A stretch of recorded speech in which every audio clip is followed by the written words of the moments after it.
সংসদ সদস্য হত্যাকাণ্ড নিয়ে গত দুদিন ধরে যে ঘটনাগুলো একটার পর একটা শুনে আসছি, সেখান থেকে একটা বিষয় অবশ্য আপনার কাছে প্রশ্ন করার থাকবে, যেটা দিয়ে আসলে শুরু করতে চাচ্ছি। সেটি হচ্ছে গিয়ে আসলে যাকে খুনের জন্য এখন পর্যন্ত দায়ী করা হচ্ছে বা দোষী সাব্যস্ত করা হচ্ছে সেই আখতারুজ্জামান শাহীন এবং যিনি খুন হয়েছেন, যিনি ভিকটিম, সেই এমপি আনার, এই দুজনের মাঝখানে আসলে সম্পর্কের গভীরতা কিরকম ছিল সেটি যদি একটু ব্যাখ্যা করতেন। সম্পর্কের গভীরতা ৩০ বছরের বন্ধুত্ব। ছোটবেলা থেকেই তারা একে অপরের খুব সহযোগী ছিলেন এবং বন্ধুত্ব ভাবেই সময় তারা কাটিয়েছেন।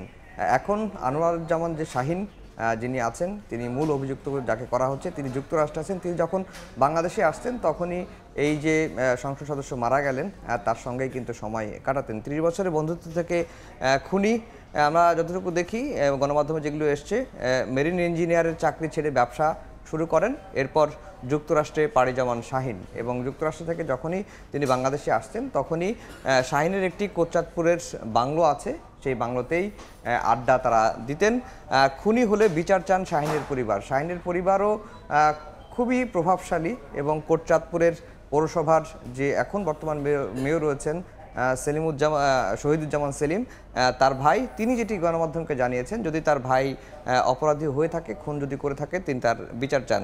আর শাহীনের ছিল অর্থের দাপট। বিভিন্ন সময়ে যখন যুক্তরাষ্ট্র থেকে বাংলাদেশে আসতেন, নির্বাচনের সময়গুলোতেই তিনি বাংলাদেশে আসতেন, এসে ওই এলাকার যে রাজনীতি এবং ওই এলাকায় ক্ষমতার যে প্রভাব বিস্তার তিনি সেগুলোই করতেন। মোটামুটি বন্ধুত্ব থেকে ৩০ বছরের বন্ধুত্ব থেকে খুনি, এটি কিন্তু এখন পর্যন্ত পরিষ্কার। পারিপার্শ্বিক তথ্যপাত্র, মামলার যে এভিডেন্স, তাতে মূল অভিযুক্তই করা হচ্ছে এই শাহীনকে। আচ্ছা, আরেকটা বিষয় স্পষ্ট করবেন, শাহীনের ব্যবসার কথা বলেছেন, কিন্তু তার অর্থের উৎস কি ধরনের ব্যবসা করতেন এই বিষয়ে কোনো স্পষ্ট কিছু জানতে পেরেছেন কিনা? আর ঢাকাকে কলকাতা পুলিশ কিভাবে আসলে এই মামলার যে গোয়েন্দা বা তদন্ত প্রতিবেদন তৈরি করা, সেটাতে আসলে কিভাবে সহযোগিতা করছে, তার যদি কোনো ছোট করে ব্যাখ্যা না, এই ঘটনাটি ঘটার পরেই কিন্তু কলকাতা এবং ঢাকার গোয়েন্দা পুলিশ মূলত মাঠে নেমেছিল এবং তারা একে অপরের পরিপূরক হিসেবেই তদন্ত কার্যক্রম শুরু করেছিল। তদন্ত একেবারেই খুবই হত্যার যে মূল রহস্য সেটি এর মধ্যে উদ্ঘাটন করা হয়েছে। আজকে ঢাকায় এসেছেন কলকাতা পুলিশের 4 জন সদস্য, তাদের সঙ্গে ডিবির বৈঠক হয়েছে এবং যাদেরকে গ্রেফতার করা হয়েছে, বাংলাদেশের 3 জন গ্রেফতার আছেন, তাদেরকে তারা জিজ্ঞাসাবাদ করেছেন এবং তথ্য শেয়ার করেছেন এবং তদন্তের অগ্রগতি কলকাতা পুলিশ এবং গোয়েন্দা পুলিশের মধ্যে শেয়ার তারা করেছেন। আর যারা ঢাকায় গ্রেফতার হয়েছেন, ডিবি পুলিশ যাদেরকে গ্রেফতার করেছে যে 3 জন, তারা কিন্তু এর মধ্যে খুনের দায় স্বীকার করেছেন এবং খুনের দায় স্বীকার করে কিভাবে খুন করা হলো, কিভাবে লাশ গুম করা হলো, সকল তথ্যই কিন্তু গোয়েন্দা পুলিশের কাছে তারা তুলে ধরেছেন। ভারতে গ্রেফতার 2 জনকে চলছে জিজ্ঞাসাবাদ, তাদের কাছ থেকেও চাঞ্চল্যকর তথ্য পাওয়ার দাবি করেছে কলকাতার যে সিআইডি এবং তারা বলছেন যে 5 কোটি টাকা দিয়েই কিন্তু এই খুনিদেরকে ভাড়া করা হয়েছিল এবং সেটি করেছিলেন শাহীন। মূলত এই তথ্যগুলোই এখন পর্যন্ত উঠে আসছে। তবে ঠিক কী কারণে খুন করা হলো এমপিকে, সেটি কিন্তু এখনও ওইভাবে উদ্ঘাটিত হয়নি।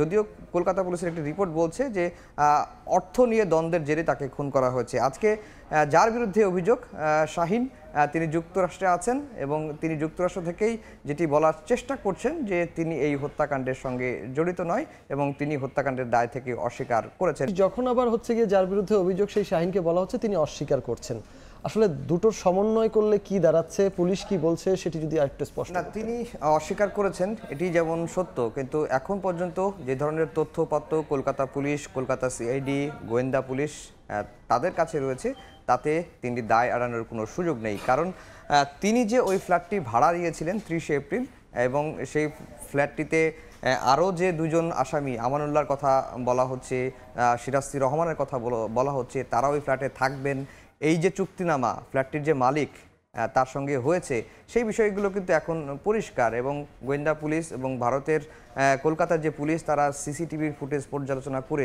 সেই 30 এপ্রিল থেকে এই 13 মে পর্যন্ত যত সিসিটিভির ফুটেজ আছে, তারা কোথায় কোথায় অবস্থান করেছেন, মোবাইল লোকেশন কোথায় ছিল, কার সঙ্গে যোগাযোগ করেছেন, ক্যাব কাকে ভাড়া করা হয়েছিল, ক্যাবের যে চালক তাকে গ্রেফতার করা হয়েছে, তিনি কি বলেছেন, সকল কিছু মিলিয়েই আজকে যে গোয়েন্দা পুলিশ যে তথ্যটি দিয়েছে সেটি আসলে গা শিউরে ওঠার মতো তথ্য।